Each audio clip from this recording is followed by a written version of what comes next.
Washington, Columbus, the Trump administration slapped tariffs on roughly $110 billion in Chinese imports on Sunday, marking the latest escalation in a trade war that's inflicting damage across the world economy. China retaliated.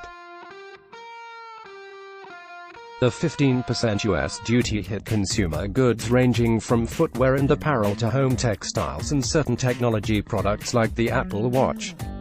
A separate batch of about $160 billion in Chinese goods, including laptops and cell phones, will be hit with 15% tariffs on the 15th of December. President Donald Trump delayed part of the levies to blunt the impact on holiday shopping. While the Trump administration has dismissed concern about a protracted trade war, business groups are calling for a tariff truce and the resumption of negotiations between the world's two largest economies. Face-to-face talks between Chinese and American trade negotiators scheduled for Washington in September are still happening. As of now, Trump told reporters Friday before going to Camp David, the U.S. presidential retreat, "We're going to win the fight," he said. China has repeatedly decried U.S. pressure tactics, with signs that its officials are girding for a prolonged confrontation. China's determination to fight against the U.S. economic warmongering has only grown stronger, and its countermeasures more resolute, measured and targeted, according to a commentary by the official Xinhua after the tariffs kicked in. One thing that White House tariff men should learn is that the Chinese economy is strong and resilient enough to resist the pressure brought about in the ongoing trade war. Collateral damage. While Trump has repeatedly said China is paying for his tariffs, many companies and economists say that U.S. importers bear the cost, and some of it is passed on to consumers. The nonpartisan Congressional Budget Office in August projected that by 2020, Trump's tariffs and trade war will reduce the level of real U.S. GDP by about 0.3% and reduce average real household income by $580. That followed a J.P. Morgan Chase note to clients estimating that the latest round of tariffs will increase the average cost per U.S. household to $1,000 a year, up from $600 for duties enacted last year.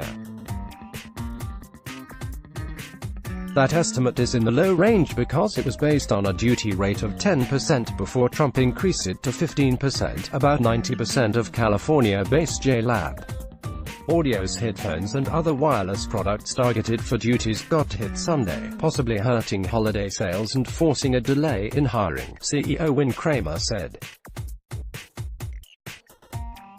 About 40% of the company's sales come in the fourth quarter, he said. "If I had hair, I'd be pulling it out," Kramer said. "I'm really concerned about the financial performance of the business, knowing that if we continue to eat this cost, how much it hurts global impact. The tariffs are also harming the global economy."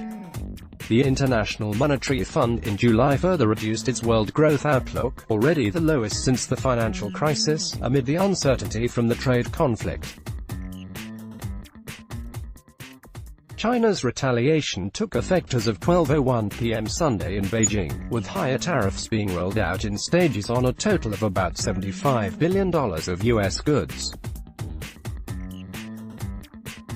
Its target list strikes at the heart of Trump's political support, factories and farms across the Midwest and South at a time when the U.S. economy is showing signs of slowing down.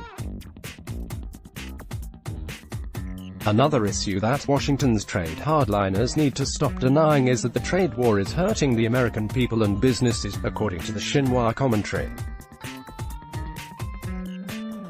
Our Chinese duties that took effect the 1st of September include an extra 10% on American pork, beef, and chicken, and various other agricultural goods, while soybeans will get hit with an extra 5% tariff on top of the existing 25%.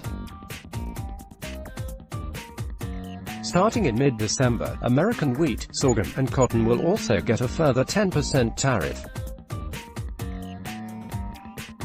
While China imposed a new 5% levy on U.S. crude oil starting from September, there was no new tariff on liquefied natural gas. The resumption of a suspended extra 25% duty on U.S. cars will resume the 15th of December, with another 10% on top for some vehicles. With existing general duties on autos taken into account, the total tariff charged on U.S.-made cars would be as high as 50%. Gary Shapiro, president of the Consumer Technology Association, said the Trump administration's approach of using tariffs to pressure China into a deal has backfired. U.S. companies have to spend more resources on constantly changing trade rules and less on innovation, new products and our economic health, Shapiro said. This is not how you reach a meaningful trade agreement. Let's block ads. Why?